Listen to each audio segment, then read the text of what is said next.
नमस्कार, मलाई सुनिएको छ? नमस्कार, म गीता रेग्मी।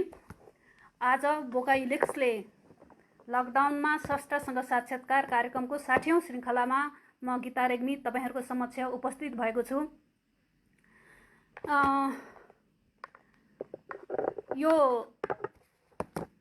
भोकाहोलिक्सले गरेको यो कार्यक्रम प्रति उहाँहरूलाई धेरै धेरै धन्यवाद छ। उहाँहरूको टिम सगुनाजी हुनुहुन्छ, रिचाजी हुनुहुन्छ, गणेशजी, मोहितजी, सञ्जीतजी सबैलाई सबैप्रति आभारी छु। यो लकडाउनको बेला छ, देश विषम परिस्थितिमा, विश्व नै विषम परिस्थितिमा छ, हामी पनि विषम परिस्थितिमा छौँ। लकडाउनबाट केही मुक्ति पाएको जस्तो अवस्था भए पनि हामीले पूर्ण मुक्ति पाउन सकेको अवस्था छैनौँ। लकडाउनमै भएका कारणले गर्दाखेरि लकडाउनको विषयमा पनि केही भन्नुपर्छ कि जस्तो पनि लाग्छ मलाई, किनभने यसले आर्थिक, मानसिक र सबै क्षेत्रमा असर पुर्याएको छ। लेखनका क्षेत्र चाहिँ अब अझ यसले सामान्य बनाएको छ होला, किनभने यो एकदम उतिखेरै भवितव्य पर्ने चिज होइन लेखनको विषय। तर पनि लकडाउनको बेलामा मैले केही चिजहरू सृजनाहरू गरेँ। तपाईहरु जस्तै म पनि तनाव भए पनि यो तनावबाट मुक्त हुनको लागि लेखेँ, किनभने मेरा छोरी, दिदी, बहिनीहरू धेरै नर्सिङ पेसामा भएको भएर त्यो तनाव अझ बढी भएको पनि हुनसक्छ मलाई या सब अरूलाई जसरी नै। त्योभन्दा बढी फेरि आर्थिक असर पर्न सक्ने आर्थिक असर, किनभने म सहकारी कर्मी पनि भएको कारणले गर्दाखेरि यसले निम्त्याउने आर्थिक असरले पनि मलाई धेरै छोयो। यो चाइनामा कोरोना आएदेखि नै ठमेलका होटल व्यवसायहरू बन्द हुँदै र सुस्ताउँदै गएको अवस्थामा त्यसले पार्ने आर्थिक क्षति यो सहकारीमा प्रत्यक्ष रूपमा वित्तीय क्षेत्रमा पर्थ्यो र वित्तीय क्षेत्रमा संलग्न भएका कारणले गर्दाखेरि एकदम डामाडोल हुन्छ, स्वास्थ्यमा असर पर्न भन्दा पनि भन्ने कुराहरू मैले राखेको थिएँ। र त्यतिखेरै मैले अर्थमन्त्रीलाई चिठी लेख्न पर्यो भनेर अर्थमन्त्रीलाई चिठी पनि लेखेँ। तर पब्लिस चाहिँ किन गराइन भने अर्थशास्त्रीहरूसँग छलफल गर्दाखेरि उहाँहरूले के भन्नुभयो भनेदेखि यो अर्थमन्त्रीको विषय होइन, यो त राज्यको विषय हो भन्ने कुरा आयो। तर अर्थमन्त्री त पढेको हुनुहुन्थ्यो, मलाई अल्प ज्ञान भएर पनि हुनसक्छ। अर्थशास्त्रको विद्यार्थी अनि सहकारी वित्तीय क्षेत्रमा काम गर्ने भएकाले आर्थिक पाटोले धेरै छोयो र यो पढेको अर्थमन्त्रीले राम्रो गर्नुपर्छ र राम्रो हुन्छ होला भन्दा भन्दै पनि हामी देश अहिले अब यो महिना अस्तिदेखि देश घाटामा जान थालेको छ। यो हामी सबैले भोग्ने, यो भोगाइ कहिलेसम्म रहन्छ थाहा छैन लकडाउनको विषयमा। अनि मैले यतिखेर केही चिज लेखेँ, पब्लिस पनि भयो, छापिए धेरै। त्यसको असर पर्छ पर्दैन, कतिले पढ्नुभयो पढ्ने भएन, त्यो मेरो लेख्ने कर्तव्य थियो, मैले पुरा गरेँ जस्तो लाग्छ। किनभने अब गुनासो पनि छैन, किनभने करोडौँ पत्रिकाहरू एक दिनमा पब्लिस हुँदा रहेछन्। अब ती सबै पत्र पत्रिका 12 लाख किताब त 6 महिनाभित्र पब्लिस भइसकेको रहेछ विश्वमा भनेपछि त्यत्रो किताब अरूले पढ्छ, मैले पनि पढ्छु, सबैले लेखेका, र मेरो लेख पनि अरूले पढ्न पर्छ भन्ने कुरा पनि मैले राख्दिनँ। तर पनि आफ्ना विचारहरू राख्नुपर्छ जस्तो लागेर मैले राखेँ। अब आजको विषय छ यात्रा अनुभव, लेखन अनुभव र महिला यात्रागारका चुनौती र भोगाइका अनुभवहरू र कविताहरू सुनाउने मेरो जिम्मेवारी मैले पाएको छु। आशा छ मैले 1 घण्टाभित्र समय, थोरै समय पनि होइन र जिन्दगीका 50औं वर्ष आइपुग्दाखेरि यो 1 घण्टा फेरि केही पनि होइन, किनभने 1 घण्टा भनेको जम्मा 60 मिनट हो। त्यसैले कति भन्न सकिन्छ या कति सक्दिनँ त्यो फेरि आफ्नो ठाउँमा छ। मैले साहित्यको कुरा गर्नु पर्दाखेरि मेरो आफ्नो जीवनकाललाई पनि विभक्त मलाई श्रोताको रूपमा, पाठकको रूपमा र लेखकको रूपमा, 3टा रूपमा। मेरो बाल अवस्था चाहिँ श्रोताको रूपमा बुवाले सुनाएका कथा, बुवा र दिदीले सुनाएका कथा, आमाले भनेका महाभारतका र रामायणका कथा सुनेर मेरो बाल मस्तिष्क हुर्किएको हो। 9 कक्षा पढ्दै गर्दाखेरि दिदीले एसएलसी दिनुभएको थियो। त्यतिखेर अहिलेको जस्तो साधन स्रोतहरू मनोरञ्जनका या अरू केही चिजहरू थिएन, ब्रिज कोर्सहरू जाने कुराहरू पनि थिएन। त्यसैले गर्दाखेरि त्यतिखेर पढ्ने भनेको साहित्यिक कृति नै थियो। साटफेर गरेर पुरानो किराना बाहिर कभर र भित्रका बाहिर बोक र दुवैतिरका बोक्रा उकिसकेका, कसैका अलिकति पाना पनि गइसकेका त्यस्ता किताबहरू आदान प्रदान हुन्थे र आउँथे घरमा। ती किताबहरू दिदीले कसरी लत पारिदिनु भयो भने त्यसका कहानीहरू सुनाउने, कथा उपन्यासका कहानीहरू सुनाउँदा सुनाउँदा म त्यसको लत जस्तो बस्यो। बुवाले चाहिँ मलाई राजनीतिका कुरा सुनाउनुहुन्थ्यो। महात्मा गान्धीका आत्मकथा, बिपीका आत्मकथा, जवाहरलाल नेहरूले आफ्ना छोरीलाई लेखेका कथाहरू तिनीहरू सुनाउनुहुन्थ्यो भने दिदीले चाहिँ पछिल्लो समयमा उपन्यासहरू सुनाउनुहुन्थ्यो। त्यसले गर्दाखेरि म चाहिँ त्यो उपन्यास पढ्ने लतमा परेँ। लतमा पर्दाखेरि मेरो पढाइ केही ह्याम्पर भएको जस्तो पनि मलाई अनुभूति भयो र मैले 9 कक्षा पढ्दाखेरि अब मैले साहित्य अब छुँदिनँ भनेर साहित्यलाई छोडेको। किनभने त्यतिखेर निस्केका किताबहरू मैले प्राय पढिसकेको थिएँ त्यतिखेर। र मलाई चाहिँ डायमन्ड शमशेरको उपन्यास, त्यो प्रतिबद्ध उपन्यासको महात्माले यसरी तान्यो कि म ती महात्मा गेरु वस्त्र लगाउने, लुगा लगाउने मान्छेहरूसँग अहिले पनि जोगीलाई भिक्षा दान दिन पनि जान सक्दिनँ, त्यति डर लाग्छ। र केटा मान्छे अनि तस्लिमा नसलिनका किताबहरू धेरै पढेँ। त्यसका कारणले गर्दाखेरि केटा मान्छेहरूदेखि म सधैँ सशङ्कित र एउटा डर, एउटा भय जस्तो। मेरा घरमा दाजुभाइ नाता सम्बन्ध सबै छन् हुँदाहुँदै पनि केटा मान्छेहरूसँग एकदम फेमिलियर भएर म प्रस्तुत हुन चाहिँ अलि सक्दिनँ जस्तो लाग्छ। मलाई चाहिँ सधैँ डर लागिरहेको जस्तो, कतै कतै केही भइरहेको जस्तो, मनभित्र डर त्रास बसेको जस्तो हुन्छ। कलेज लाइफ चाहिँ राजनीति नै अगाडि आयो होला। त्यसपछि गृहस्थ जीवनमा पसिसकेपछि मैले बिहाभन्दा अगाडि बोलेर आफ्ना कुराहरू राख्न सकिन्छ, आफूलाई लागेका कुराहरू भन्न सकिन्छ भनेर सोच्दा सोच्दै पनि बिहापछि आवाजहरू अलिकति बन्द हुँदो रहेछन्। किनभने हाम्रो समाज, घर परिवारले माया गर्दा गर्दै पनि कतै कतै दक्कस आवाजहरू एकदम न्यून, कोही पनि त्यो एउटा त काम गर्ने मान्छे बाहेक अरू केही पनि को फिल नहुने रहेछ। अनि म संयुक्त परिवारको मान्छे, श्रीमानले माया गरेर दुवैजनाले किन दुःख गर्ने, तिमी चाहिँ काम नगर भनेर माया गरेको एउटा श्रीमती, ठुलो परिवारको बागडोर समातेर सबैले आफूलाई मानेको अवस्थामा पनि म एकदम तडपमा रहेँ। किनभने घरभित्र रहनु भनेको म अस्तित्व म नै हराउनु हो कि, किनभने म असल बुहारी, असल श्रीमती, असल छोरी, असल आमा, असल बुहारी हुँदाहुँदै पनि म चाहिँ कहीँ पनि रहिनँ कि, हुँदिनँ कि, रहिनँ कि र रहँदिनँ कि जस्तो मलाई भान भयो। त्यसले मलाई विचलित गर्यो। म केही समय मानसिक रूपले अलिकति अशान्त जस्तो पनि भएँ। अनि त्यसपछि मैले लेख्न थालेँ। अनि लेखेर जब पत्र गर्ने मान्छे, महिला आन्दोलनको गर्ने मान्छे, राजनीतिमा लागेको मान्छे, तर म जस्ता आम महिला जो शिक्षित छन्, पढेका छन्, ती महिलाहरू जो घरमा बसिराखेका छन्, तिनले सामाजिक व्यक्तित्वहरूलाई हेर्ने, राजनीतिक व्यक्तित्वहरूलाई हेर्ने, तिनीबाट पाउनुपर्ने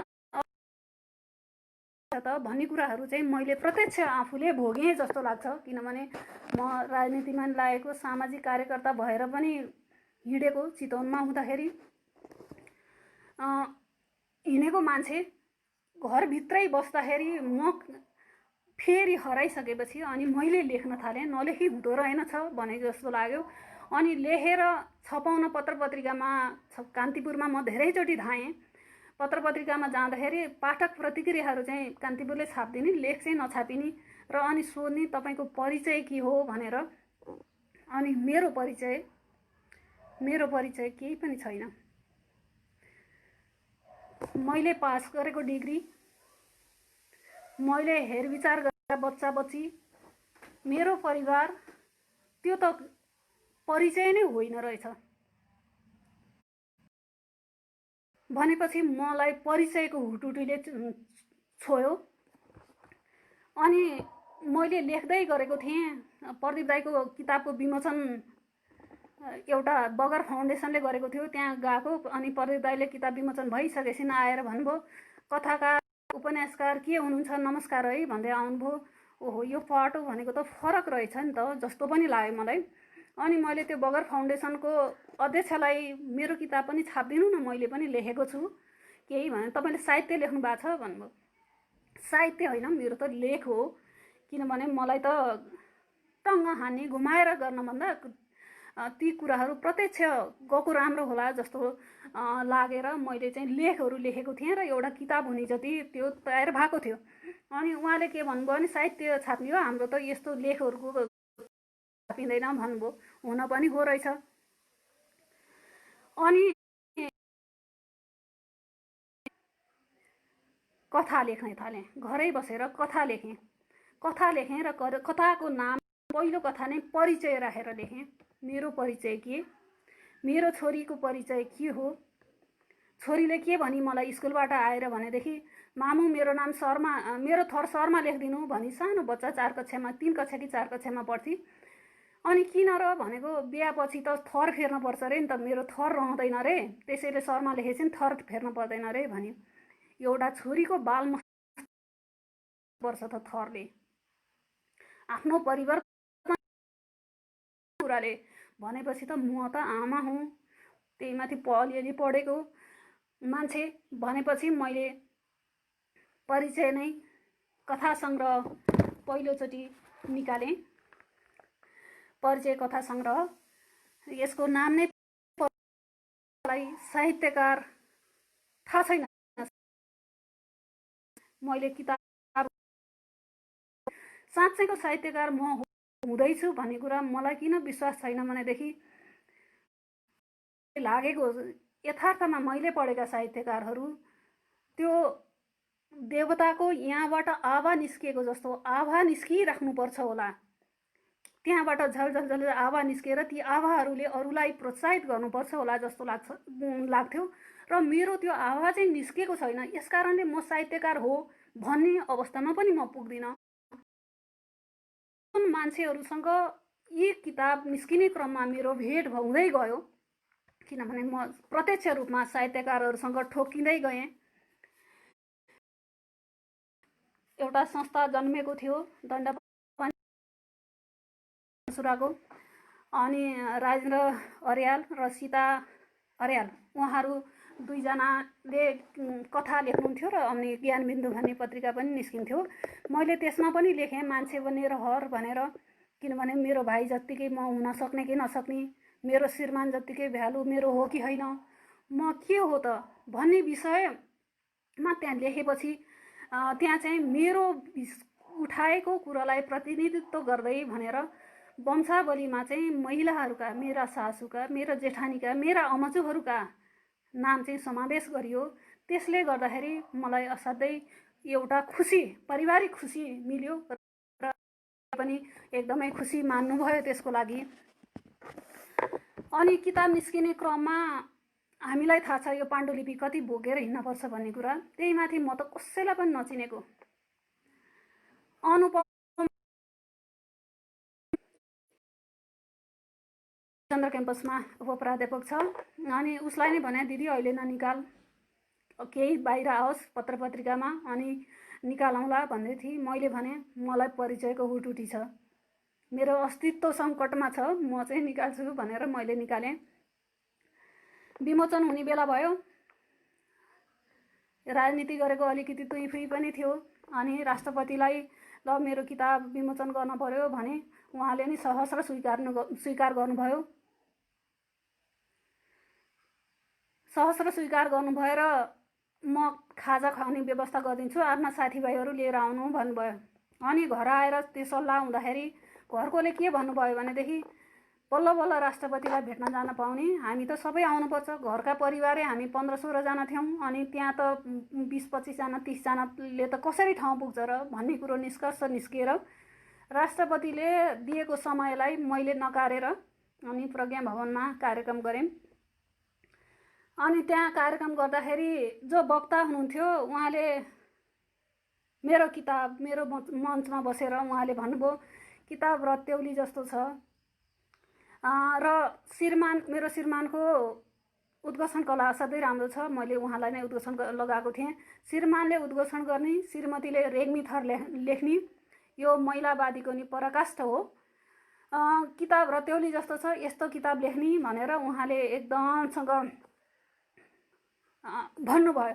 भनेपछि मलाई हाँसो उठ्यो। उहाँलाई पाण्डुलिपि हेरिदिनु, यसैमा भूमिका लेखिदिनु भनेर भन्दाखेरि उहाँले म भ्याउँदिनँ भनेर मेरो किताब पाण्डुलिपि समेत नहेरेको मान्छेले कसरी त्यो मञ्चमा बसेर यो रत्तेउली जस्तो भन्नुभयो होला। मलाई चाहिँ अचम्म लाग्यो। धारावासी दाई सँगै हुनुहुन्थ्यो र अनुपाले नै धारावासी दाईलाई झोला किताब मैले पढेको छु भनेर भन्नु अनि भेट्नु दाई खुसी भएर हेरिदिनुहुन्छ भनेर मलाई सिकाएको थियो, जबसम्म कि मैले त्यो बेलासम्म झोला पढेको थिइनँ। अनि यो दाईले नै भूमिका लेख्ने, यो किताबको विमोचन गर्नलाई फोन गर्ने साहित्यकारहरूको लिस्टदेखिको सबै कुरा धारावासी दाईले यो जुटाइदिनु भएको हो। यो बेलासँगसम्म मलाई केही पनि थाहा थिएन र कोही पनि मैले चिन्थिनँ। यहाँ टोल हाम्रो नयाँ बस्ती थियो, यहाँ नयाँ बस्ती, यही नयाँ बस्तीमा टोल सुधार समिति गठन भएको थियो। महिला समितिको अध्यक्ष म थिएँ र मैले चाहिँ बच्चाहरूको युवा समूह पनि गठन गरेको थिएँ। उनीहरू सबै हुँदाखेरि हल भरिभराउ थियो र उहाँले मेरो किताब रत्तेउली जस्तो भन्दै गर्दाखेरि सबैजनाले किताब उतिखेरै मागेर त्यो किताब उतिखेरै सिद्धियो। अनि पछि थाहा पाएँ उहाँलाई चुट्न भनेर सबै रिसाइरहेका थिए अरे। म हाँसेको देखेर लेखक आफै त हाँसेको छ, त हामी किन रिसाउने भनेर उहाँहरू चुप लागेर बस्नुभयो अरे। मैले त्यो पछि मात्रै थाहा पाएँ। अनि मलाई चाहिँ यसले कारण हाँसो लागेको थियो कि आफूले पढ्दै नपढ्दै वक्ताहरूले कसरी बोल्न सक्नुहुँदो रहेछ भनेर मलाई चाहिँ अचम्म लाग्यो र मलाई हाँसो उठेको थियो त्यतिखेर वास्तवमा चाहिँ। त्यसपछि पुस्तान्तर भन्ने संयुक्त कथा सङ्ग्रह निस्कियो गोर्खाबाट। त्यसको लागि पनि म चाहिँ फेरि त्यो यात्रा अलि कठिनै या जबरजस्ती यात्रा गर्न मन पराउने पनि रहेछु कि पुस्तान्तर भन्ने कथा सङ्ग्रह निस्किँदै थियो राजेश्वर देवकोटादेखि मभन्दा कनिष्ठ साहित्यकारहरूको गोर्खाबाट। अनि म सहकारीको केही कामले प्रेसमा गएको थिएँ, त्यहाँबाट त त्यो किताब निस्किँदै रहेछ। अनि मैले भने मेरो त किताब परेन। अनि मैले घर आएर श्रीमानलाई भने गोर्खा अर्याल थरलाई व्यवस्था गरी भनेर मलाई नारीवादीको आरोप लगाइरहँदा मलाई चाहिँ कसरी छुट्याइयो त। मैले त्योभन्दा अगाडि यो किताब राख्नुपर्छ भन्दा एउटा पनि किताब ननिस्केकोलाई नराख्ने भन्ने कुरा भएको थियो। अनि किताबमा म किन परिनँ भन्दाखेरि उत्तिखेरै अध्यक्षलाई फोन गर्नुभयो र अनि प्लेट बन्दै गरेको किताब 16 गते मक्सिरको 16 गतेलाई किताब विमोचन हुने तय भइसकेको थियो। त्यो रोकिएर अनि मैले त्यसमा आफ्नो कथा लेखेर मैले त्यहाँ राखेँ। ज्योतिको कार्यक्रममा त्यसरी नै ज्योतिसँग पनि सहकार्य गोर्खा जाने आउने कार्यक्रमहरू भइरहेको अवस्था थियो। राजन विक्रम बाबुले गोर्खा अतिथि बनाएर या गोर्खाली बनाएर मलाई लिएर जानु भएको थियो। त्यतिखेरको त्यो अवस्था एउटा देवरले गर्ने माया राजन विक्रम थापाले मलाई गर्नु भएको थियो। यस्तै धेरैका सहयोगहरू प्राप्त हुँदै थिए। अनि म बेलायतमा एउटा कार्यक्रम हुने भन्ने थाहा पाएँ। यहाँहरू सबैलाई थाहा छ कार्यक्रम कति धेरै हुँदो रहेछन् र कति भद्रगोल हुँदो रहेछ। अनि त्यसको व्यवस्थापन र त्यहाँ गरिने जानको लागि गरिने रहेछन् भने हामी सबै भुक्तभोगी छौँ। मैले पनि ती सबै भोगेँ र अन्ततः बेलायतको भिसा लगाएर जानलाई तयार भएँ। त्यो भिसा आउँदासम्म मसँग पैसा थिएन, कसरी जाने र के गर्ने व्यवस्थापन थिएन र त्यो बेलायत जाने बेलासम्म म इन्डियाको रक्सोलसम्म पुगेको थिइनँ। मलाई विदेश भने त्यही पुस्तान्तर कथा लेखिँदा पनि म सामाजिक काम गरेको मान्छे, सामाजिक अभियन्ता जसरी लागेर मेरो बायोडाटा लामो बनिसकेको अवस्था थियो। त्यो किताबमा राख्दाखेरि चाहिँ के भयो भनेदेखि विदेश कथाको किताबमा विदेश यात्रा गएको थियो र मेरो बायोडाटा काटिएर यत्रो नाम र थर मात्रै बाँकी बस्यो। र विदेश घर परिवारका सबै सदस्य विदेश गइसकेका थिए, म मात्रै थिएँ फेरि नेपाल। मेरो 4 जना दिदीबहिनी र एउटा भाइ। त्यतिखेर सबैजना विदेश, म मात्रै केही देख्न नपाएको जस्तो पनि मलाई फेरि त्यसमा पनि केही कमी कमजोरी भएको जस्तो फिल भएको थियो होला। अनि म बेलायत गएँ। बहिनीहरूले पैसा पठाए, देवर बाबुले नि पैसा दिनुभयो र डबल डेकर बस चाहिँ चढ्नु है भाउजू जसरी पनि भनेर पैसा दिनुभएको थियो। उहाँ भान्जा विकल भान्जा हुनुहुन्थ्यो, त्यसको संयोजक। त्यसको कारणले पनि मैले भिसा या कार्यक्रममा त्यहाँ जान सहभागी हुन पाएको थिएँ। उहाँ पुगिसकेपछि म कहिल्यै काहीँ मैले भने रक्सोल पनि नदेखेको मान्छे म बेलायत गएँ। तर बेलायतमा त यति धेरै माया, यति धेरै भान्जाहरूले यस्तो गर्नुभयो कि ट्रेनबाट गेट चढ्नेदाखेरि कार्ड घुसार्ने र म निस्केपछि फेरि कार्ड आफ्नै उसमा राखेर एउटा बच्चालाई डोर्याएको जस्तो गरेर जयाजीले, विकल बाबुहरूले सबैले गर्नुभयो। अनि फ्रान्स गएँ। अनि फ्रान्स गएको दिनमा हरिहर अर्याल, मेरो जेठाजु, साइलो जेठाजु, उहाँले के भन्नुभयो भने गीता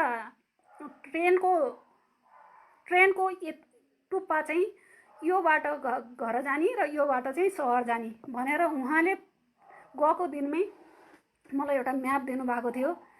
अनि अब दाजु र दिदी चाहिँ अलि पर बस्ने, केटाकेटी सानै थिए, बुहारीले घुमाउनु नभ्याउने र भतिजोको चाहिँ काममा जानुपर्ने। त्यस कारणले शर्मिला र म गएका थियौँ। त्यो म्याप हेर्दै हामी चाहिँ एक्लै पेरिस सहर घुम्यौँ, आइफेल टावर चढ्यौँ। अनि शर्मिला फर्केपछि म एक्लै पनि घुमेँ। र इतिहास पढेको विद्यार्थी एउटा गाइड भइदिएको भएदेखि हुनसक्थ्यो मैले उतिखेरै सबै ती झलझल ती हुन्थ्यो होला। तर त्यहाँ न नाम हुन्थ्यो, न ठाउँको नाम हुन्थ्यो, न केही हुन्थ्यो, न भाषा कसैले सोधेर बुझ्थेँ, न मैले बुझ्थेँ। तर पनि म एक्लै पेरिस सहर घुमेँ। पछि गोविन्द भट्टराई सर आउनुभयो अनि हामी भर्साइल दरबार गयौँ। उहाँले नि भन्नुभएको थियो गीता बहिनी म त यसरी एक्लै कहिल्यै पनि हिँडेको छैन, सकिन्छ र भन्नुभएको थियो। सर म त एक्लै हिँडेँ, झन् सर भएपछि त झन् 2 जना भयो नि भन्यौँ। हामी एक्लै हिँड्यौँ र एक्लै मलाई हिँड्दाखेरि चाहिँ एकदम गाह्रो, सहज हिसाब भन्दा पनि अलिकति केही होस् जस्तो पनि लाग्ने, जोखिम उठाउन मन लाग्ने। ट्रेन चढ्दै गर्दा ट्रेन छुटोस्, झर्दै गर्दाखेरि स्टेसनै बिर्सियोस्। मैले पनि त्यस्ता स्टेसनहरू बिर्सिएँ। स्टेसनहरू क्रस गरेर आउने, भाषा बोली केही नचिनेको ठाउँमा पनि त इसाराले पनि त स्टेसन क्रस गरेर स्टेसनबाट छिरेर आएँ। यहाँ कति धेरैजना साथीहरू आइराख्नु भएको छ, मलाई सुनिराख्नु भएको छ। तर मैले आँखा अलि नठम्याएर घरिघरि चस्मा लगाएको छु। यहाँहरूलाई सबैलाई रिप्लाई मैले दिन सक्दिनँ होला। यहाँहरूले जो हेरिराख्नु भएको छ मलाई एकदम खुसी लागेको छ र हौसला पनि मिलेको छ। म पछि एकमुष्ट यहाँहरूलाई सम्बोधन गर्नेछु। त्यसपछि त्यहाँबाट फर्केर बेल्जियम पनि म एक्लै गएँ र बेल्जियमबाट फर्केर एउटा ठाउँ फर्किँदाखेरि एउटा ठाउँ हेर्न बाँकी थियो।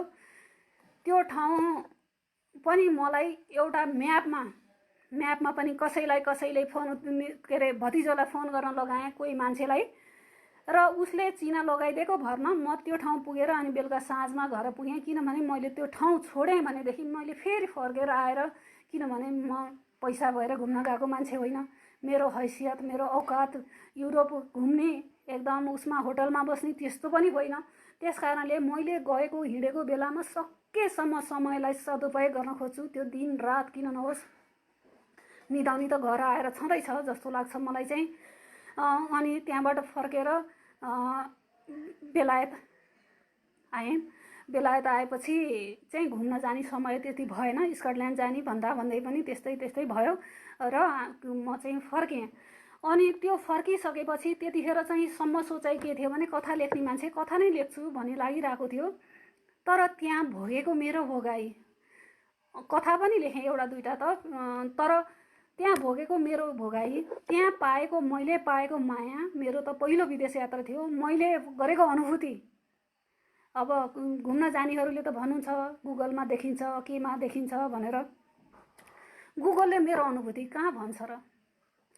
अनि मलाई गरेको त्यो मायाको ऋण मैले कसरी चुकाउन सक्छु र भनेर मैले चाहिँ यो पत्थरै पत्थर पश्चिमाहरूको देशमा नियात्रा लेखेँ। यो लेख्दाखेरि चाहिँ प्रदीप दाईलाई मैले के भनेको थिएँ भने, प्रदीप दाई पनि उहाँ सँगसँगै हुनुहुन्थ्यो, दाई मेरो एउटा किताब चाहिँ दाईले निकालिदिनु है भनेको थिएँ मैले। अनि दाईले निकालिदिन्छु भनेर भनेपछि लेख्न थालेको यो मेरो किताब चाहिँ 9 महिनामा विमोचनै भएर आयो। मलाई त्यति हतारो, त्यति इम्प्रेस भनौँ न, त्यसप्रतिको आस्था श्रद्धा त्यस्तो भएको, त्यो कारणले यो पत्थरै पत्थर आयो।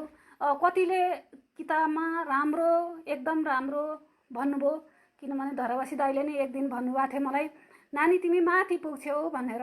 मैले थाहा छैन म कहाँ माथि पुग्छु या पुग्दिनँ, किन र भनेको एकदम ठुलो मान्छेको हातमा तिम्रो किताब पुगेको छ भन्नुभयो मलाई। अनि मैले चाहिँ को हो भनेको निर्मय व्यास भन्नुभयो। अनि निर्मय व्यासले आफै फोन गरेर भन्नुभयो, अनि र भन्नुभयो ल नानी तपाईँको किताब एकदम राम्रो छ, यस्तो छ उस्तो छ भनेर उहाँ एकदम खुसी भएर भन्नुभयो। मैले त्यो जति ठुलो पुरस्कार अरू केही नै पाइनँ। अरूले त कसले के खोज्छ किताबभित्र लेख्दाखेरि सबैलाई मिल्ने हिसाबको त लेखिन पनि सक्दो रहेनछ। किनभने पश्चिमाहरूको देश युरोप गएको मान्छे, वाइन नचाख्ने मान्छे म, चुम्बा चुम्बी गरेर त्यहाँ लठारिरहेका छन्। मैले कमसेकम कल्पनासम्म आफ्नो श्रीमानलाई त्यहाँ चुमिरहेको कल्पना गर्न नसक्ने मान्छे म।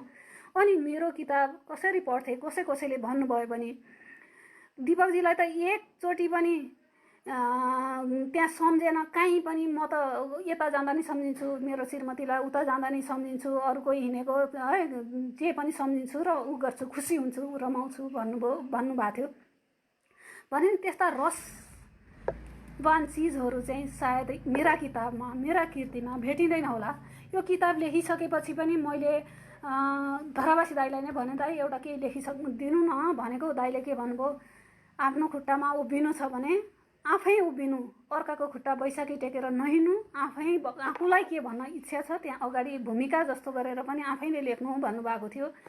अनि मैले त्यो किताब लेखिसकेपछि त्यतिखेर 21-22वटा किताब पढेँ। अनि ताना शर्माको बेलायततिर बरालिँदा किताब पनि पढेँ मैले। र मेरो किताब र त्यहाँ के फरक छ, या मैले त्यस्तै किनभने त्यो किताब त एकदम हाई भएको, सबले मन पराइरहेको किताब हो। त्यस कारणले त्यो किताब जस्तो कसरी भएन होला भनेर मैले फेरि तुलना गरेँ, फेरि 2-3 चोटिसम्म तुलना गरेँ। उहाँले जस्तो महिला ती नग्न मूर्तिहरूलाई आकलन कल्पना गरेर एउटा महिलाको आकृतिमा कल्पना गरेर मैले लेख्न सक्दिनँ। महिलाहरूलाई त्यति सस्तो बनाउन पनि म सक्दिनँ। यसैले उहाँहरूका जस्ता रसिक लेख मैले लेख्न नसक्ने रहेछु। त्यो लेख्न नसक्ने कुरोको मैले आफूलाई स्वीकार्नुपर्छ। मेरो लेखमा त्यस्ता कुराहरू खोज्ने जो पाठक हुनुहुन्छ उहाँहरूले चाहिँ पाउनुहुन्न र निराश हुनसक्छ, निराश लाग्न सक्छ, यो मेरो अनुमान। किनभने मलाई चाहिँ यहाँ फेसबुकमा उसमा राखेका कुराहरू कति ब्युटिफुल, कति सुन्दर के भनेर कमेन्टहरू हामी दिइराख्छौँ र गरिराख्छौँ। अनि मलाई चाहिँ के लाग्छ भने म कति राम्री छु र नराम्री छु मैले थाहा पाउनुपर्छ। मेरो नाक यति लामो छ, मलाई कति राम्रो नाक कसैले भनिदियो भने त्योभन्दा मेरो बेइज्जत अरू केही पनि हुँदैन। म राम्रो र नराम्रो कमसेकम मैले थाहा पाउनुपर्छ जस्तो लाग्छ। त्यसैले मेरो लेखहरू, मेरा अनुभूतिहरू, त्यहाँ इतिहासहरू आउन सक्छ, त्यहाँको भूगोल आउन सक्छ, त्यहाँको परिस्थिति आउन सक्छ र एउटा साहस दिन सक्छ मान्छेहरूलाई। ओहो कसरी हिँड्न सक्ने हो रहेछ त एक्लै पनि भनेर त्यो आँट चाहिँ मेरो किताबहरूले दिन सक्छ जस्तो लाग्छ। त्यसपछि हामी बर्मा जाने एउटा कुरा निस्कियो। त्यो बर्मा जाने कुरा पनि मैले त्यसरी नै समातेँ। किनभनेदेखि यहाँ मेरो छिमेकीको आमा उही बर्मा जन्मिनु भएको थियो, उहाँको आमासँगै उहाँ पनि जाने भएको कारणले हामी पनि उहाँको साथी लागेर बर्मा गयौँ। देख्दै नदेखेको भूगोल इतिहास पढेको भरमा मेरो फेरि कस्तो हुन्छ भनेदेखि यहाँ भन्नुपर्ने के छ भनेदेखि महिला लेखन र महिला यात्राका समस्याहरूका कुराहरू पनि छन्। मैले भन्नुपर्ने घरबाट निस्किनु पर्ने महिलाका आफ्नै बाध्यता, आफ्नै व्यवस्था, आफ्नै उ छन्। तर म एउटा आँट गरेर हिँड्न तम्सिरहेको छु, हिँडिरहेको छु। यो घरको तारतम्य मिलाउँदाखेरि यति धेरै तनाव फिल गर्छु कि मैले सबै कुरा बिर्सिन्छु। म जान लागिरहेको ठाउँ बाहेक पैसा बर्मा जानलाई भिसा लागेर पैसा साट्न जाँदाखेरि जो जाँदै थियो सम्झना भट्टराई, उसले फोन गरेर मलाई भन्यो, गीता दिजु पैसै भेटिएन, डलर त भेटिएन, अब के गर्ने भनेर। अनि मैले भने राजन विक्रम भाइले के अरे राजाराम भाइले हामीलाई टिकट उधारोमा दिनुभएको छ, हामी बर्मा पुगिहाल्छौँ। पैसा भएन त के भयो, बर्मा पुग्छौँ, घुम्छौँ, आउँछौँ, टिकट भएपछि आइहाल्छौँ भनेर मैले उहाँलाई जवाफ दिएको थिएँ। म जहाँ जहाँ हिँड्छु त्यो मेरो आँटले मात्रै हिँडेको छु। अरू खुट्टाले हिँड्नुहुन्छ, पैसाले हिँड्नुहुन्छ, मैले देखिरहेको छु। धेरै रमाइलो गरेर हिँडिराख्नु भएको छ। तर म विदेश जाँदाखेरि अहिलेसम्म होटलमा बसेको छैन। हामी प्राय रातिमा एक ठाउँबाट अर्को ठाउँमा जाँदाखेरि रातिमा जाने। यो बर्मा, थाइल्यान्ड र मलेसिया जाँदाखेरि हामी रातिमा धेरै हिँड्यौँ। किनभने रातिमा हिँडेपछि होटलमा बस्नुपर्ने अवस्थाबाट हामी मुक्त हुन्थ्यौँ। यसैले अहिले पनि मैले यो आर्थिक विषमताको अवस्थामा या विदेश गएका मान्छेहरू नेपाल धेरै फर्किरहेको अवस्थामा मैले मलेसियाको अवस्था, बर्मा, थाइल्यान्डको अवस्थाहरू सबै देखिसकेपछि अहिले पनि के भन्छु भनेदेखि यो अहिले फर्किँदै गरेका युवाहरूलाई हामीले पर्यटन व्यवसायको अहिले निर्माण कार्यमा लगाउनुपर्छ भन्छु। साथीहरू, साहित्यिक साथीहरू पनि हाँस्नुहुन्छ, भन्नुहुन्छ अहिले त खानेकुरा पो चाहियो भनेर। हाम्रो देश चामल दिएको थियो, त्यसले कहिलेसम्म खाने? उनीहरूलाई काम दिएर खाने हो। जस्ता पर्यटकहरू छन् जो झोला बोकेर आफ्नो हिँड्छ। राति एनआरएनएहरूले जीवादार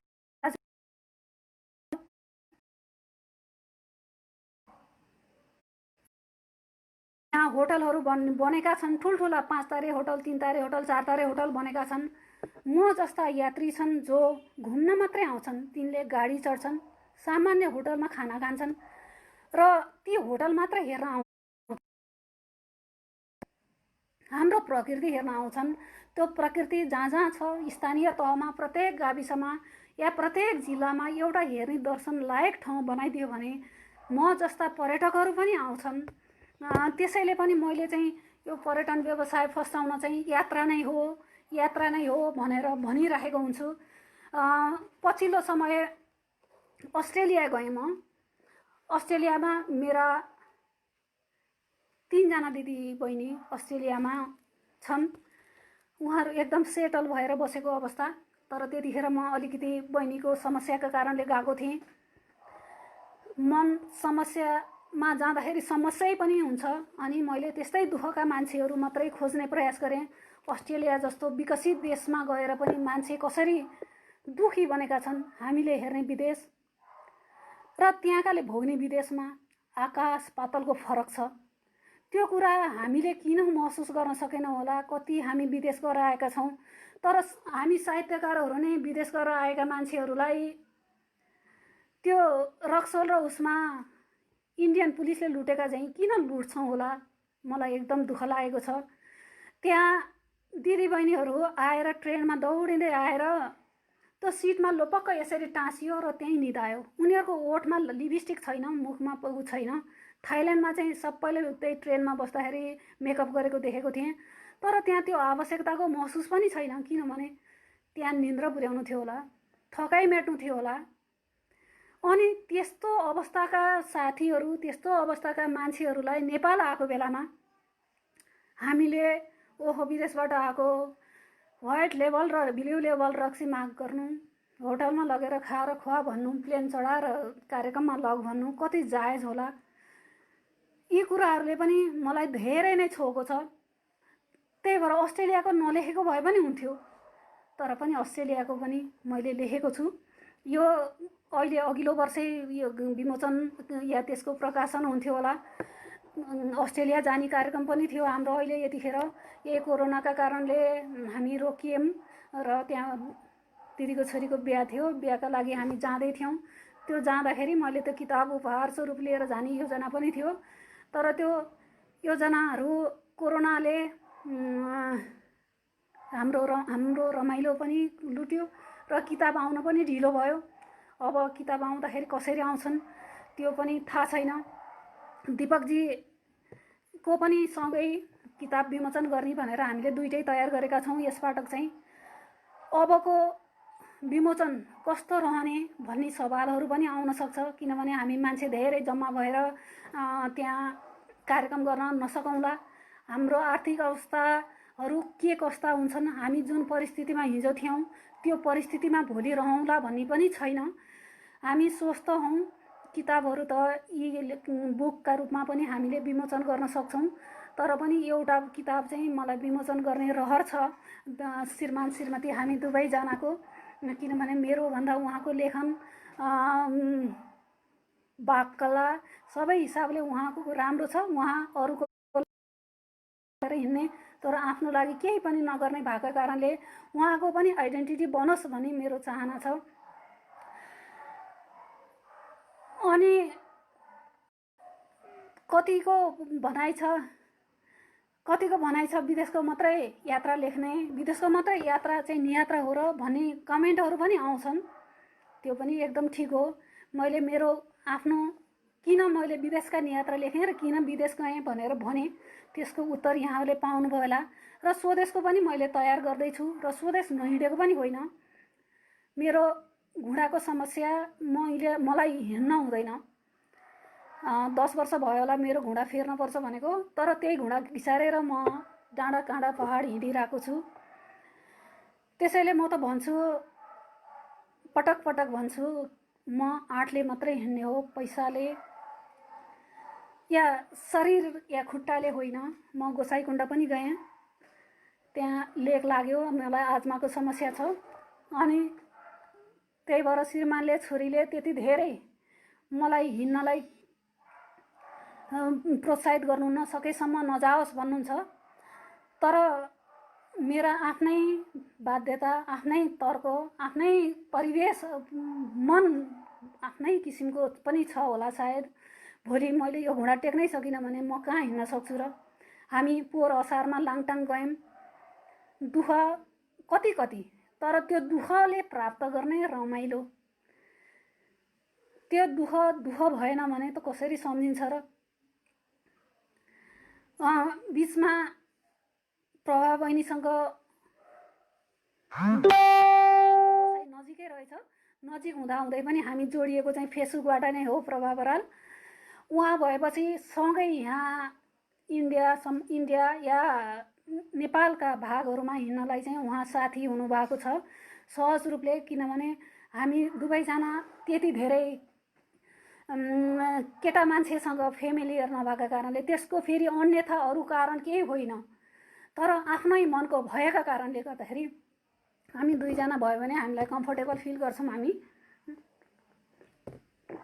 र अनि हामी निस्किन्छौँ। लाङटाङ गयौँ, गोसाइँकुण्ड गयौँ। यात्रामा बिरामी भइएन, लडिएन भने, समुद्रमा जाँदाखेरि लडिएन भने त के मजा।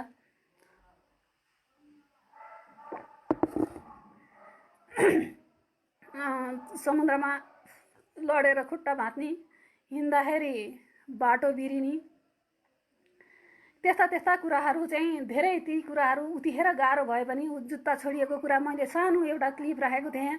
दिपकजीले चाहिँ त्यसको नियात्रा नै छापिएको थियो, एउटा अनलाइनमा। त्यसले पनि भोलि चाहिँ रमाइलो बनाइराख्दो रहेछ। अनि ती रमाइलाहरू अनुभूतिहरू रहिराखेका छन् मभित्र। मलाई चाहिँ कस्ता लेखनहरू चाहिँ मनपर्दो रहेछ भनेको चाहिँ मोहन मैनालीको उपल्लो थलो, जुन एकदम कोरोनाको बिचमा मैले त्यो मागेर पढेँ। यति आकर्षण, यति त्यो कोरोना, त्यो मृत्यु, सबै कुरा त्यसले बिर्साउँछ। त्यहाँ मर्दै मर्दै बाँचेर फर्कनुको मजा जस्तो अर्को केही पनि छैन। मर्नु त एकचोटि छँदैछ नि, कहाँ सबै बाँचिराखिन्छ र। मर्नै छ त खुट्टा तानेर मर्ने हो जस्तो लाग्छ मलाई चाहिँ। हाम्रो घरमा चाहिँ नमरोस् भन्ने चाहनुहुन्छ। म चाहिँ एकचोटि मरिन्छ, मेरो घोडा चल्न नसकेसिन् म कसरी सक्छु र भनेर म चाहिँ हिँडिराख्छु। हिँड्नलाई तारतम्य मिलाउन एकदमै गाह्रो छ, किनभनेदेखि घरको व्यवस्थापन, खानपिन हो, कति दिन के गर्ने हो, ती कुराहरू सबै गरेर खुसी पारेर सकेसम्म हिँड्नपर्छ। अनि फेरि यो यात्राको कुरो चाहिँ कथाको जस्तो कुरो पनि भएन, किनभने कथा त मैले घरबाट निस्किन नपाउँदा पनि त लेखेको थिएँ। तर नियात्रा भनेको चाहिँ नहिँडिकन लेखिँदैन। त्यसैले नियात्रा लेख्नको लागि हिँड्नै पर्छ। हिँड्नको लागि हिँडाइ चाहिँ जति खर्च होटलमै नबसे पनि खर्च त हुन्छ। यो महँगो विधा पनि हो नियात्रा। त्यसैले चुनौतीहरू धेरै छन्। लेखाइका कुरा, लेख्ने कुराहरू त्यति सहज हामी सबैले भोगेका कुरा हुन्। तर पनि अब पकाउनु छ, खानु छ, खाएको त्यही खाएका कुराहरू कति लेख्ने, पकाएका कुराहरू कति लेख्ने भन्ने कुराहरू आउँछन्। केटाकेटीका कुरा, महिलाका लेखाइमा केटाकेटीका कुराहरू आउँछन्। महिला चाहिँ बच्चा बच्ची र त्यो टाढुपनियोबाट टाढा बस्नै पुग्नै सकेनन् र उनीहरूको लेखाइ सकेन भन्ने भएका हुन्छन्। साहस किन छैन र, छ नि। चिया पकाएर आफै खाइदिएदेखि महिलाहरूले कति गर्न सक्छन्। पकाउनलाई दुःख होइन, सबैले खानै पर्छ। तर त्यहाँ रहिराख्नु कुरो, उपस्थितिको कुरो चाहिँ ठुलो हो रहेछ। हरदम स्ट्यान्ड बाई उभिने कुरो। अनि कसैलाई चिया खान मन लागिरहेको छ, म लेखिरहेको छु र कसैलाई चिया खान मन लागिरहेर म उठ्नु पर्दाखेरि मेरो दिमागमा विषयवस्तु घुमिरहेका छन् र कुकरको सिटी बजिराख्दाखेरि पक्कै पनि लेखन मोडिन्छ, लय बिग्रिन्छ। र अनि म एकदम तस्लिमा नसरिन जस्तो साहसी लेखन, किनभने अहिले कति थोक भइरहेको छ नेपालमै। यही लकडाउनको अवधिमा हत्या, हिंसा, बलात्कार, भ्रष्टाचार, कति कति कति कुराहरू, त्यसले पार्ने दीर्घकालीन असरका कुराहरू कति कुराहरू छन्। कति कुराहरू दिमागमा खलबलिएर आउँछन्। ट्याङ्गे त्यो एउटा लेख लेख्यो भने त कसैको टाउको ट्याङ्गे फुट्थ्यो कि या के पर्थ्यो कि भनेको जस्तो मन उम्लिरहेको बेलामा बच्चा रोइरह्यो भनेदेखि, तरकारी डढेर नाकमा ठ्वास्स गनायो भनेदेखि त्यो लेखन त्यही लेखन हुन्छ त? पक्कै पनि हुँदैन। त्यो लेखन काहीँ न काहीँ त्यसको प्रभाव चाहिँ परेको हुन्छ। कतिपय पकाउनुहुन्छ, पकाएको श्रीमतीहरूलाई सहयोग पनि गरिराख्नु भएको छ। जसले सहयोग गर्नुभएको छ, जसले महिलाहरूलाई उठाउनलाई गर्नुभएको छ, उहाँहरूप्रति हाम्रो सद्भाव हो। लोग्ने मान्छे भन्दैमा सबै एउटै ढोकोमा हाल्ने त होइन नि। कहाँ सबै सम्बन्धहरू बलात्कारी हो र? होइन। त्यस्तै सबै केटा मान्छेहरू, सबै लोग्ने मान्छेहरू चाहिँ त्यही किसिमको नराम्रो होइन भनेर दाजुभाइहरूले पनि त्यो बुझिदिनुपर्छ होला जस्तो लाग्छ। जसले सहयोग गरिराख्नु भएको छ, जसले राम्रो गरिराख्नु भएको छ, उहाँहरूलाई मेरो साधुवाद यहीँबाट उहाँहरूलाई बधाई यस्तै रहिरहोस् भन्ने कामना गर्छु। भात छड्किँदै गर्दा ग्यास निभ्यो भने सम्झिनुहोस् त त्यो भात कस्तो हुन्छ ग्यास आउँदासम्म, या त्यो ग्यास नजिकैको ग्यास खोलेर जोड्दासम्म ग्यास कस्तो हुन्छ, त्यो भात कस्तो हुन्छ, कचमटिएर खानै मिल्दैन। कहिलेकाहीँ लेखनहरू त्यस्तै पनि हुन सक्छन्। एउटा विषयवस्तुको उठान गर्दा गर्दै एउटा उपन्यासको पात्रसँग मन्थन गर्दा गर्दै एउटा भूमिका, एउटा मनमा संवेग जाग्दा जाग्दै केही कुराले बिथलियो भने कमसेकम त्यो रोकिन्छ। त्यो कुरालाई चाहिँ सबैले स्वीकार्नुपर्छ। तर पनि दिदीबहिनीहरू आएका छन्, त्यसलाई हामीले किन अवहेलना गर्ने, किन तिनलाई मिनिमाइज, तिनीहरूलाई गर्ने। तर अहिले त सजिलो छ, किनभने हामी फेसबुक, अहिले सामाजिक सञ्जालले गर्दाखेरि हाम्रा विचारहरू हामीले अहिले लाइभ पनि राख्न सक्छौँ। टिकटक कति नराम्रो हुँदा हुँदै पनि टिकटकले कति धेरै कलाकारहरू जन्मायो भन्ने सुनिन्छ। राम्रो गर्दाखेरि मान्छेलाई खुसी हुने वातावरण जेले पनि दिन्छ। आफ्ना अवसरहरू सामाजिक सञ्जालले पनि खोलिदिएको छ, त्यसलाई सही किसिमले सदुपयोग गर्नु पर्यो। दुरुपयोग गरेर त्यसलाई हामीले नफालौँ। दिदीबहिनीहरूप्रति हाम्रो दायित्व तपाईँ हामीप्रति बढी छ, किनभने हामी यो यस्तै युगमा जन्मिएछौँ। किनभने हिजो हाम्रा आमाहरूले जस्तो हामीले दुःख नपाए पनि हिजो हामी आमाका सहयात्री भएर काम गऱ्यौँ, हिजोका दुःख पनि हामीले देख्यौँ र भोलि हाम्रा छोराछोरी नाति नातिनाका युग पनि हामीले देख्छौँ बाँची बस्दाखेरि। अनि उनीहरूको लागि हामी एकदम झाम्रे, किनभने यो जेनेरेसन ग्यापका कारणले हामी पछि जुन पर्छौँ, पछि देखिन्छौँ, त्योबाट मुक्त हुनलाई पनि हामीले आफूलाई जतिखेर पनि सजग र सचेत राख्नुपर्छ। एउटा अनुभव सुनाउँछु मैले तपाईँहरूलाई। हामी हस्पिटलमा थियौँ अस्ट्रेलियामा, अनि म चाहिँ अलि धेरै पीर संवेदना मलाई अलि बढी छुन्छ कि म हाँस्ने बोल्ने अलि कम गर्छु दुःख हुँदाखेरि। मेरो बहिनीको छोरी थिए 10 वर्षकी, ऊ मेरो गाइड। अनि हस्पिटलमा बच्चा जन्मिसक्यो। बच्चा जन्मिसकेपछि हामीलाई एउटा थकान, एउटा खुसी, एउटा सबै थोक हामीले थकाइ लागेको जस्तो भयो। हामी हस्पिटलकै गेस्ट रुममा त्यहाँ बसेका थियौँ। त्यहाँ म्यागजिनहरू रहेछ। मैले म्यागजिन उचालेर पढ्न थालेँ। अनि बहिनीकै छोरीले मलाई यसरी हेरी कि मानौ मैले त्यो सुल्टो पढेको छु कि उल्टो।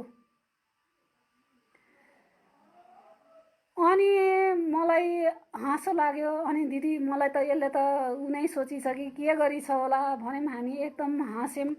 म हाँसेँ आफ्नै उपहासमा।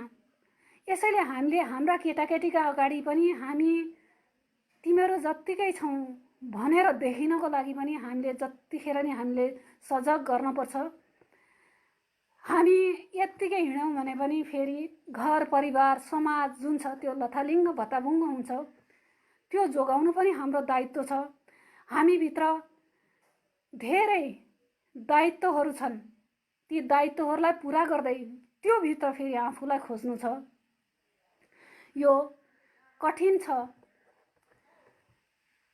मलाई कविता पनि लेख्न भन्नुभएको थियो। मेरो एउटा कविताको पनि किताब निस्किएको कारणले तर म चाहिँ कविता लेख्नलाई चाहिँ जन्मेको होइन रहेछ कि जस्तो लाग्छ मलाई। कविता मैले लेख्न सकिनँ, किनभने आफ्नो मैले भनिहालेँ म राम्रो छु कि नराम्रो छु मैले थाहा पाउनुपर्छ। त्यो थाहा पाउन नसक्नु पनि एकदम ठुलो, अब त्यसले त फेरि कहिलेकाहीँ राम्रो पनि गर्ला, मान्छेलाई सन्तुष्टि पनि देला। तर मैले चाहिँ कविता लेख्न नसक्ने रहेछु भन्ने जस्तो मलाई लाग्यो। अनि लेखहरू लेख्न नै बढी मनपर्ने र बढी कुरा पुग्ने हो कि जस्तो पनि लाग्यो। यो बिचमा पनि मैले धेरै लेख लेखेँ र प्रकाशन हुनै पनि बाँकी छ। धेरै प्रकाशन पनि भए यो लकडाउनको अवधिमा। एउटा नियात्रा पनि लेखेँ। स्वयम्भूसम्म जाँदाखेरि म लाङटाङ र गोसाइकुण्ड या मुक्तिनाथको कुरा लेख्दै गर्दाखेरि नियात्रा त यहीँ स्वयम्भू जाँदाखेरि पनि त हुँदो रहेछ। लकडाउनको बिचमा स्वयम्भू पुग्नु भनेको चान्चुने कुरा होइन रहेछ र त्यहाँबाट प्राप्त अनुभूतिहरू पनि फरक हुँदो रहेछ। त्यस्तो लाग्यो। त्यही भएर सबै हिँडेको जति, सबै देखेको जति, सबै भोगेको जति लेख्न त सकिँदैन,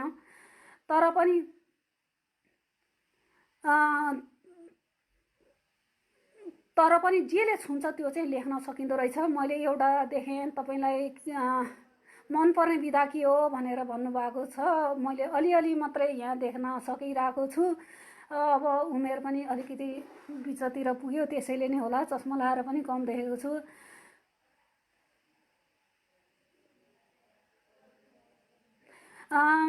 मेरो विधा चाहिँ के भयो भने मैले कथा लेख्ने र युरोप गएर आउँदाखेरि पनि, फर्कँदाखेरि पनि, या युरोपमै हुँदा पनि कथा नै लेख्ने विचार गरेर मैले कथाका पात्रहरू नै खोजिरहेको थिएँ।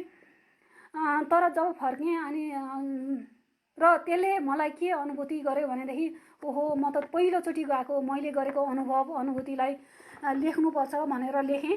त्यो नियात्राको किताब लेखिसकेपछि कथाभन्दा त नियात्रा राम्रो भयो भन्ने कुरा आयो। अनि त्यसै कारणले मैले चाहिँ नियात्रा नै, अब किनभने पाठकले के मन पराउनुहुन्छ, केमा म राम्रो रहेछु, मैले जाँदाखेरि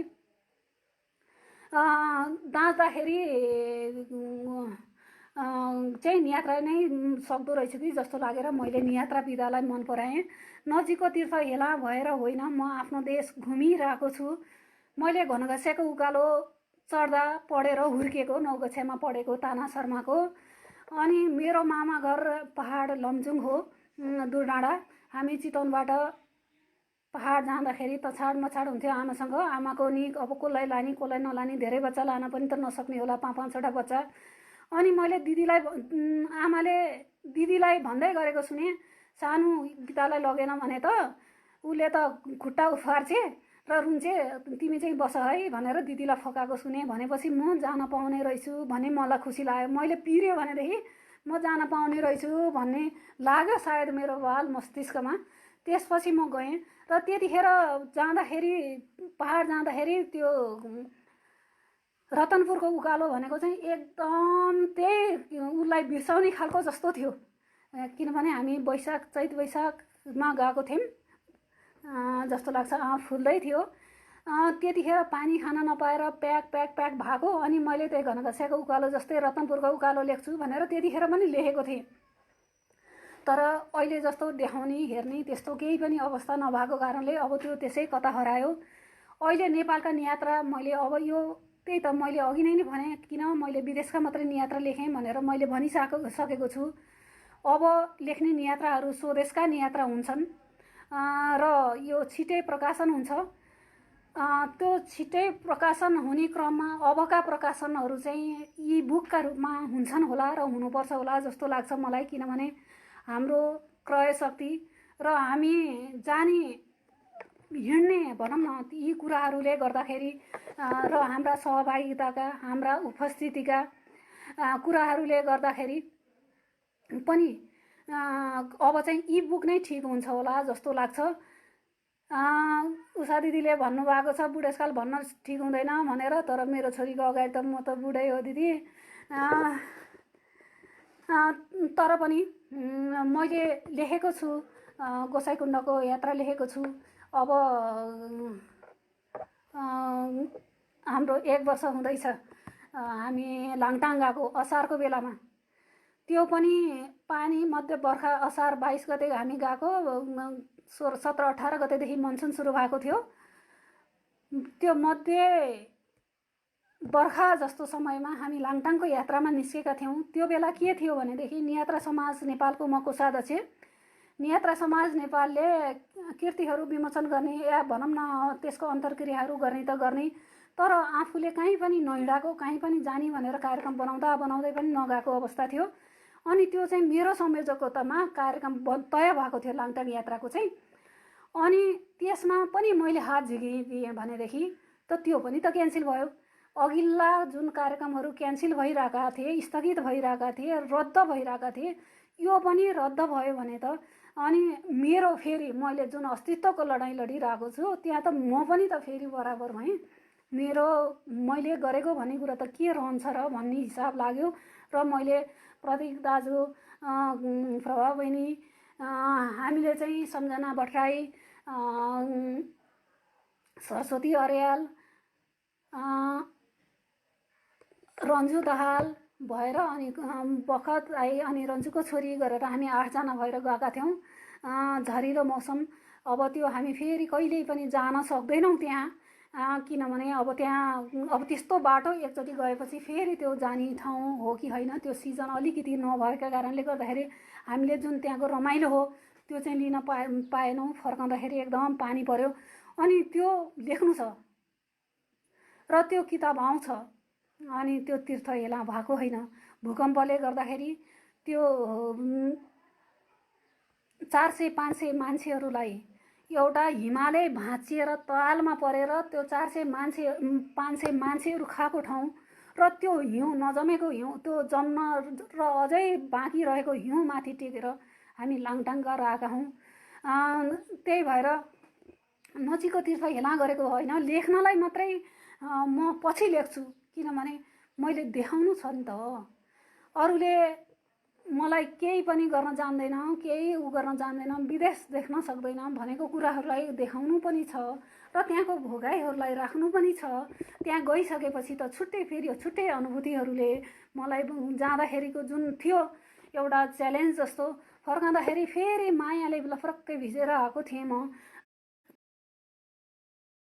थियो र मैले लेखेँ।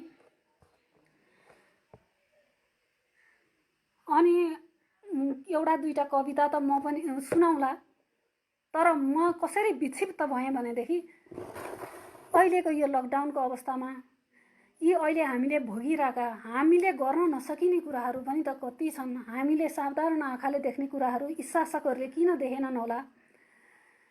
मान्छेहरू किन यस्तो क्वारेन्टाइनमा बलात्कार हुनु? यो कस्तो विडम्बना होला त? यो कसलाई दोष दिने होला त? यो सरकारलाई दोष दिएर पन्छेर साध्य भयो त? या मान्छेलाई या केलाई? तर पनि सबै कुराको माउ भनेको राजनीति हो।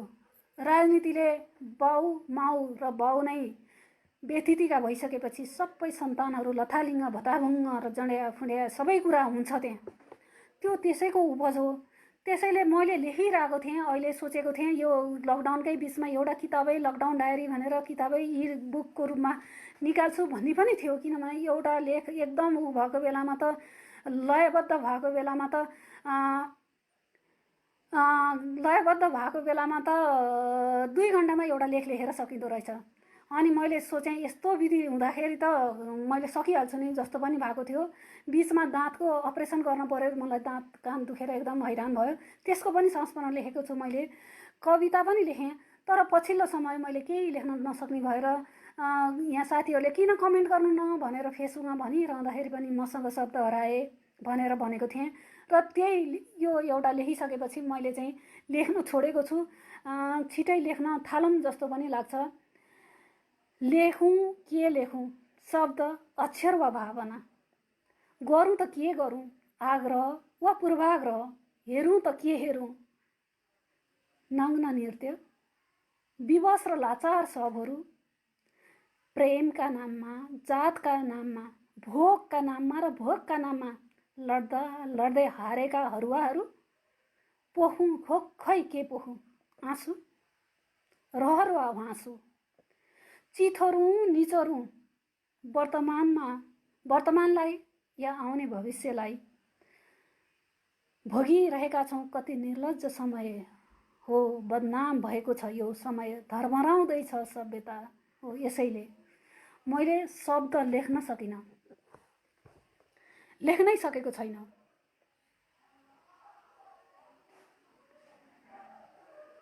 अर्को अलि अगाडि लेखेको थिएँ, कहीँ कहीँ सुनाएको पनि छु, मेरो साबिती बयान भनेर। मेरो साबिती बयान। श्रीमान, म अदालत समक्ष बयान दिन उपस्थित भएको छु। मलाई कारबाही गरियोस्, म भोग्न तयार छु सजाय। मलाई थुन्नुस्, कुट्नुस्, मार्नुस्, कोली ठोकेर, सुलीमा चढाएर या नुनचोक छरेर घाउमा, म सहन तयार छु श्रीमान। किनकि मैले कुकर्म गरेको छु, कैयौं पटक आफ्नै गला घोट्ने प्रयास गरेको छु। निन्द्रामा देखिने सपनाका के कुरा, रहरहरूको हत्या त कति हो कति गरेको छु। यति मात्र कहाँ हो र श्रीमान? यतिका भलार्मीका अगाडि उभिने दुस्साहस गरेको छु। यसैले श्रीमान कारबाही गरिपाउँ भनेर अदालत समक्ष साबिती बयान दिन उपस्थित भएको छु। सानोमा आज्ञाकारी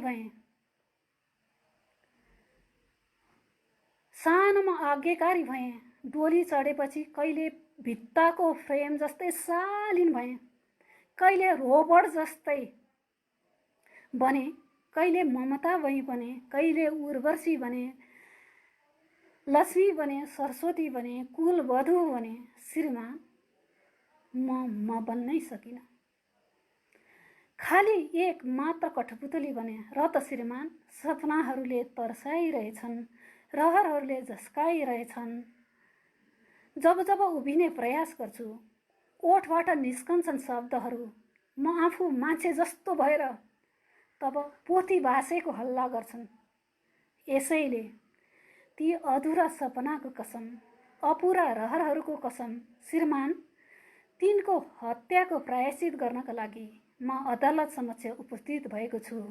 तिनको हत्याको प्रायश्चित गर्नको लागि म अदालत समक्ष उपस्थित भएको छु। धन्यवाद। यस्तै छ कविता चाहिँ मैले त्यति लेख्न सक्छु। कविता त्यसमाथि गजल र मुक्तकको कुरा त मबाट हुँदैन जस्तो लाग्छ। माया र प्रेमका कुरा म गर्न सक्दिनँ जस्तो लाग्छ। माया र प्रेमले संसार अडिएको छ र अडिनुपर्छ, तर मबाट चाहिँ त्यो लेखनमा त्यो सम्भव मैले देखिनँ र मैले हात झिकेको हो।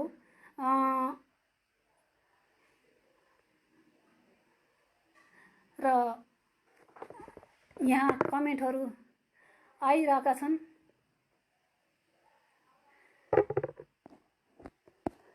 मैले सबैलाई हेर्न सक्छु जस्तो नि लाग्दैन। मैले एकमुष्ट सबैलाई नमन गर्छु।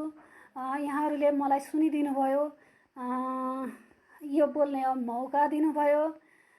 महिला यहाँहरूले पनि मेरा यात्रा संस्मरण सुनेर आफूले पनि यात्राको तय गर्नुहुनेछ।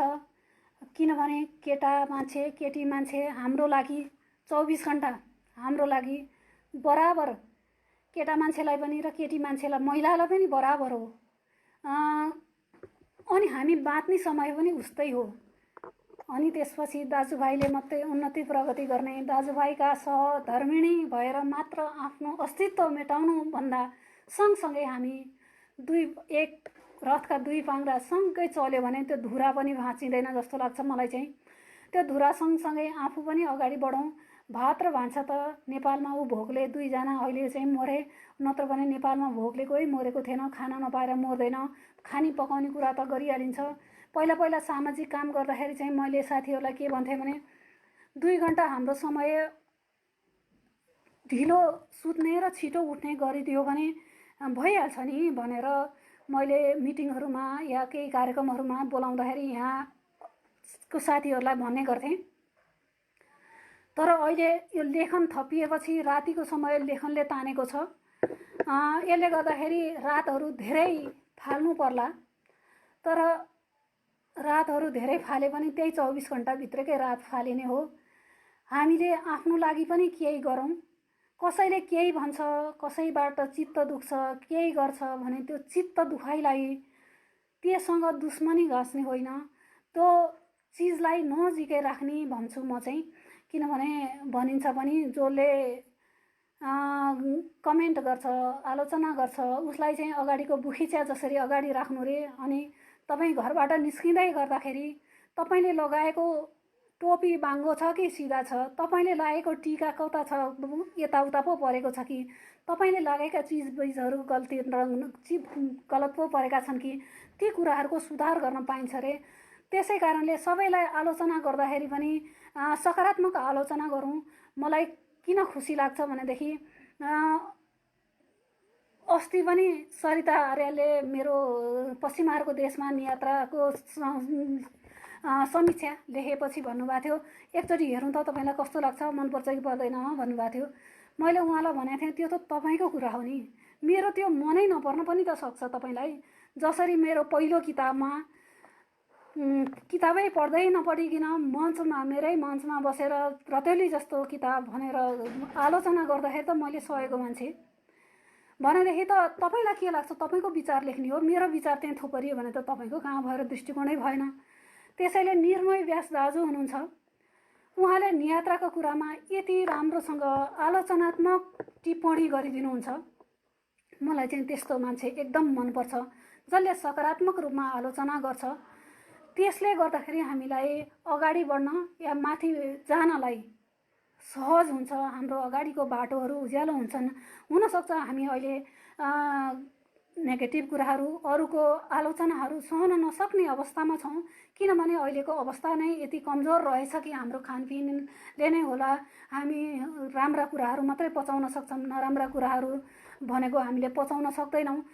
तर ती कुराहरूलाई नि पचाउन सक्यो भनेदेखि हाम्रा गल्ती कमजोरीहरूबाट हामी सुधार हुन सक्छौँ होला जस्तो लाग्छ मलाई चाहिँ।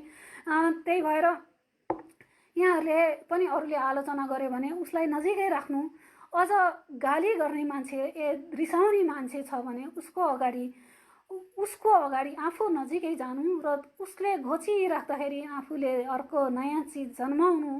म चाहिँ त्यसो गर्छु। जसले मलाई रिसाउँछ, जसले मलाई गाली गर्छ, उसको लागि मैले सकारात्मक केही चिज देखाउनुपर्छ। उसलाई गरेर पो देखाउने हो। उसँग मुखमुखै लागेर बाजेर केही हुनेवाला छैन। या रिसाएर मुख आफ्नै कालो हुने हो। उसलाई के भएर रिसाएको भन्ने पनि थाहा हुँदैन। त्यसैले सकारात्मक आलोचनाहरूको सबैले सराहना गर्नुपर्छ र त्यो सहन सक्ने क्षमता हामी सबैमा वृद्धि हुनुपर्छ। हामी कार्यक्रम 1 घन्टाको समय हो। 1 घन्टाको समय सायद पुरा भयो कि मैले यसलाई पनि फेरि तोड्न हुँदैन होला जस्तो लाग्छ।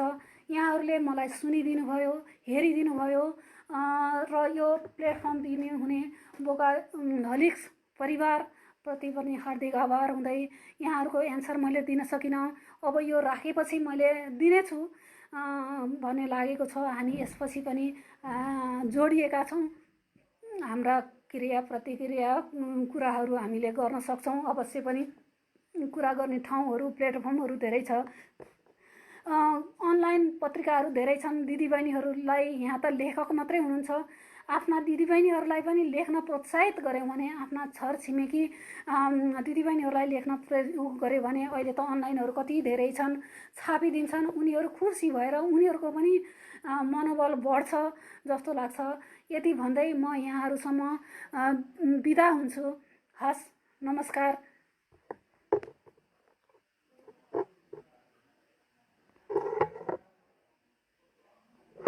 अब बन्द चाहिँ कसरी गर्ने भन्ने कुरो